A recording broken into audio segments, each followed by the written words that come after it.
Bismillah. Assalamualaikum warahmatullahi wabarakatuh. Alhamdulillah. Wassalatu ala rasulillah wa ala alihi wa sahbihi wa man walah. Wala hawla wala quwata illa billah amma ba'du. Alhamdulillah.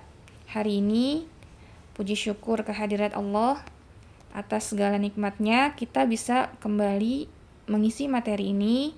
Kita melanjutkan materi tentang kelanjutan huruf-huruf al-lisan. Kali ini kita sudah sampai ke huruf jim, shin, dan huruf ya. Di mana ketiga huruf ini adalah huruf al-lisan yang kelompoknya sama. Kelompoknya sama seperti apa? Baik, kita rincikan. Yang pertama adalah dari tempat keluarnya ketiga huruf ini, dari makharijul huruf, dari ketiga huruf jim, shin, dan huruf ya. Huruf jim dari bagian tengah lidah bertemu dengan langit-langit atas. Huruf shin, tengah lidah mendekat ke langit-langit bagian atas. Sedangkan huruf ya, bagian tengah lidah mendekat ke langit-langit atas. Jadi, ketiga huruf ini keluar makhrajnya dari bagian tengah lidah. Yang membedakan adalah nanti posisinya. Kalau huruf jim itu dia sudah bertemu. Huruf shin, huruf ya, huruf shin mendekat, sedangkan huruf ya itu agak lebih ngambang, ya. Contohnya seperti apa nih? Kalau misalkan kita lihat di gambar, ya. Di gambar lidah kita huruf jim itu, ya, tengah lidahnya sampai bertemu dengan langit-langit atas. Huruf shin bentuknya seperti ini. Jadi ada celah sedikit dari tengah lidah. Sedangkan huruf ya itu lebih ngambang lagi dibandingkan dengan huruf shin. Ya, bisa diperhatikan dari ketiga gambar ini bedanya ketiga huruf ini. Mereka ketiga-tiganya sama dari tengah lidah, bertemu dengan langit-langit atas. Bertemunya seperti apa? Kalau huruf jim berarti bertemu, huruf shin mendekat, huruf ya juga mendekat, ya. Jadi huruf shin dan huruf ya itu tidak menempel karena memang ada sifat-sifat dari keduanya. Nah, untuk keseluruhan dari gambar huruf-huruf alisan, nah, posisi huruf jim, huruf shin, dan huruf ya seperti ini. Ya, yang ditanda panah posisi tengahnya. Nah, ketiga makhraj huruf ini adalah dari tengah lidah. Yang huruf jim bertemu sampai dia menempel, bertemu dengan langit-langit. Huruf shin dan huruf ya itu masih ada celah. Dan jangan sampai bergeser ya. Contohnya yang lebih berasa bergeser itu biasanya adalah huruf jim. Kadang ada yang nggak di tengah lidah persis, agak bergeser ke belakang. Jadi contoh ya, misalkan dia dibacanya fathah. Jadi jo, bukan ja, jo. Karena dia terlalu ke belakang. Atau ada juga yang jadi huruf jim itu nggak jelas ja, tapi ada seperti huruf C nyambung di huruf jim. Jadi ca, bukan ja, Lalu apa persamaan dan perbedaan dari ketiga huruf ini? Dari ketiga huruf jim, shin, dan huruf ya. Apa persamaan dan perbedaannya? Bisa kita simak. Ketiga huruf ini perlu diperhatikan adalah huruf-huruf yang istifal dan infitah. Artinya huruf-huruf ini adalah huruf-huruf yang dibaca tipis. Jadi, kenapa harus diperhatikan huruf ini huruf tipis? Karena terkadang kalau dia di depannya huruf tebal atau di belakangnya huruf tebal, ketiga huruf ini jadi ikutan tebal. Nah, bagaimana caranya huruf ini agar tipis? Ya, memang harus disesuaikan dengan istifal itu sendiri. Apa caranya? Dengan tidak menaikkan pangkal lidah, dengan merilekkan pangkal lidah. Jadi ketiga huruf ini intinya harus dibaca tipis, apalagi saat dia bergandengan dengan huruf-huruf tebal. Lalu kita lihat dari perbedaan sifat ya dari ketiga huruf ini. Huruf jim, jahr, syiddah, istifal, invita, dan qalqalah. Shin, hamas, rokhawah, istifal, invita, dan tafashi. Huruf ya ada jahr, rokhawah, istifal, invita, dan liniyah. Apa saja sih pengertiannya? Ini sudah saya jelaskan di materi makhorijul dan sifatul huruf. Huruf-hurufnya sudah sampai terakhir ya, sudah sampai huruf ya. Dari huruf hamzah hingga huruf ya sudah dijelaskan semua. Apa itu jahr, syiddah, dan seterusnya sampai dengan liniyah. Bisa teman-teman simak kembali videonya di album makhorijul dan sifatul huruf biar lebih detail ya. Di sana lebih dijelaskan detailnya. Baik, kita ke praktik pelafalan ketiga huruf ini, huruf jim, huruf shin, dan huruf ya.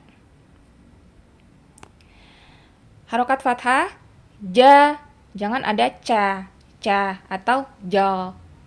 Ja, sha, ya ada sifat tafashi, sha, jangan juga dikembungkan pipinya, tapi sha, ya. Ja, sha, ya. Ja, sha, ya. Ji, jangan ci, tapi ji, shi, ji, shi, yi, ji, shi, yi, ji, shi, yi, ji, shi, yi. Ju, jangan cu, ju, shu,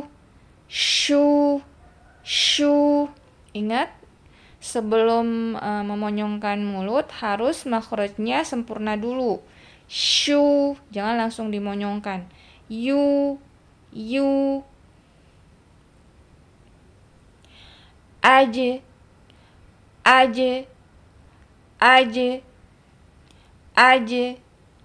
ash, aj,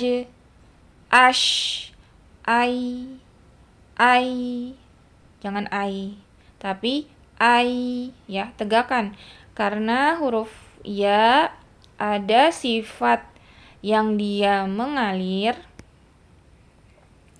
dia ada sifat rokhwa ya, jadi jangan sampai cuman ai, tidak sempurna ya sifatnya. Sempurnakan semua dari makhraj dan sifat. Aja, jangan acca, tapi aja. Asya,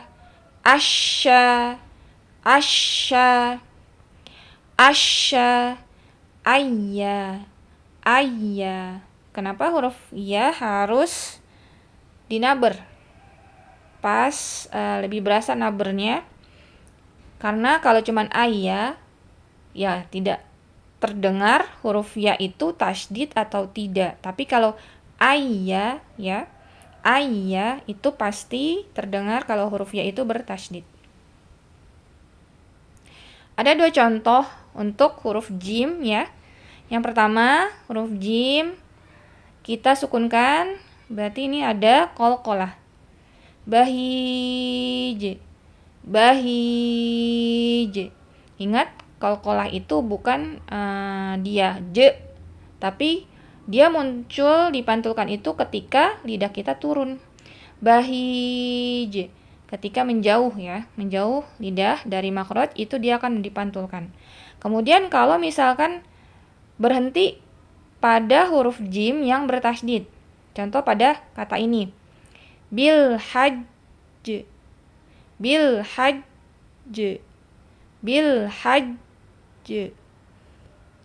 Jadi jangan langsung bil hajj. Tapi Berhenti dulu, karena huruf jim yang bertasdidnya, ada huruf jim yang sukun, ada huruf jim yang harokat.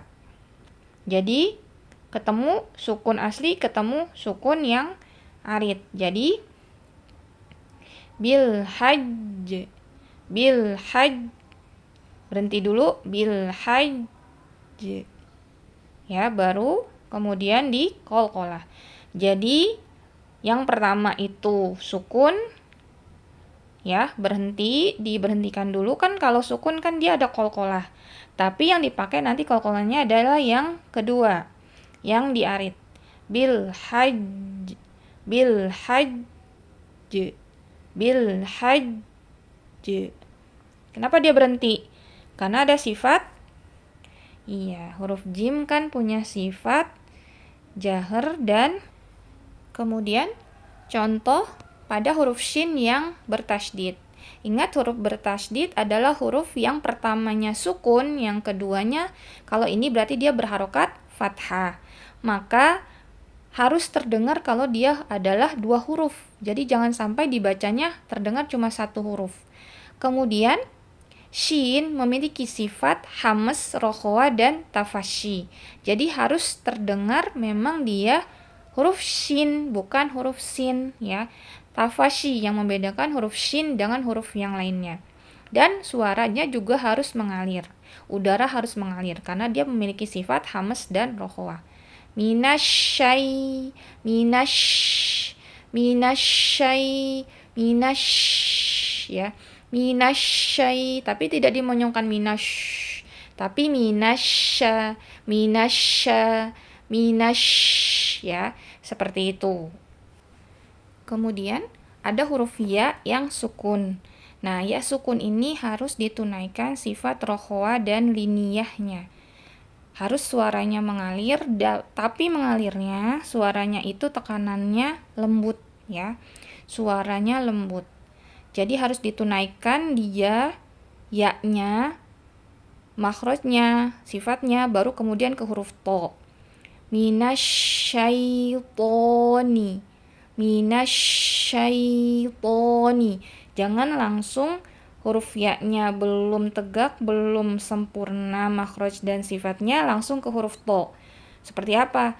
Minasyaito, syaito, enggak syaito. Jadi cuman ya-nya tersebut saja, minasyaito, tapi minasyaitoni, ya. Dibacanya seperti itu agar sempurna dari huruf ya itu, dari makhrajnya, dan kita sifat-sifatnya kita tunaikan. Karena memang apalagi huruf ya yang sukun, huruf sebelumnya itu harokat fathah, harus ditunaikan liniyahnya dengan sempurna.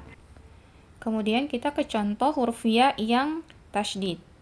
Ya tasydid ini membacanya dengan di nabar atau ada hentakan.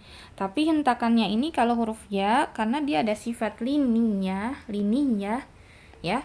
Jadi tidak boleh dihentak yang terlalu kasar karena dia ada sifat lembut, ya. Iyyaka. Nah, kenapa fungsinya nabar di sini di huruf ya adalah menandakan kalau dia adalah huruf yang dua, huruf bertasydid. Kalau tidak ada nabernya, tidak ada hentakan, nanti akan terdengar huruf ya ini satu, ya, tidak terdengar kalau dia ini bertasydid atau tidak. Seperti itu.